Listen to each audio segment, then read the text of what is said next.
তুমি নামাজটা পড়তে হবে এমন ভাবে বন্ধু। একজন নামাজে দাঁড়ালেন, বন্ধুরে আমার, নামাজে যখন তিনি দাঁড়ালেন, দাঁড়ানোর পরে তিনি বলতেছেন আমি নামাজটা এমন ভাবে পড়তে চাই। কিভাবে পড়ি? ওই আমি নামাজটা এমন ভাবে পড়ি, যখন আমি নামাজে দাঁড়াই আমার কাছে মনে হয় আমি ফুলচেরাতের পোলের উপর দাঁড়িয়েছি। একটু যদি নড়বড় হয় আমি জাহান্নামে নিক্ষিপ্ত হব। তার মানে হলো আমি এতটাই মনোযোগের সাথে নামাজ পড়েছি যেন আমার নামাজটা বিন্দু পরিমাণ কোনো আংশিক ভাবে যেন অগ্রহণযোগ্য বলে আল্লাহর কাছে গৃহীত না হয়। তিনি বলতেছেন আমার কাছে মনে হয় রে এটা আমার জীবনের শেষ নামাজ।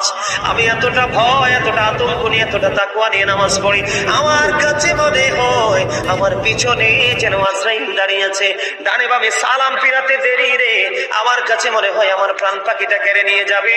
আমি যখন নামাজে দাঁড়াই আমার কাছে মনে হয় আমি যেন বাইতুল্লাহর সামনে দাঁড়িয়ে আছি। আমার কাছে মনে হয় আমার ডান দিকে জান্নাত অবস্থিত, বাম দিকে আমার জাহান্নাম অবস্থিত। এমন তাকওয়া ভয় নিয়ে নামাজে দাঁড়াই, আর ওই নামাজের জন্যই রয়েছে বড় সফলতা। জোরে জোরে বলুন না সুবহানাল্লাহ, আর জোরে বলুন সুবহানাল্লাহ। বন্ধুরে আমার, নামাজটা এতটা তাকওয়ার সাথে এতটা মূল্যায়ন করে নামাজটাকে পড়তে হবে। আমাদের একজন কিতাব গ্রন্থের প্রণেতার নাম শুনেছি ইমাম বুখারী। যিনি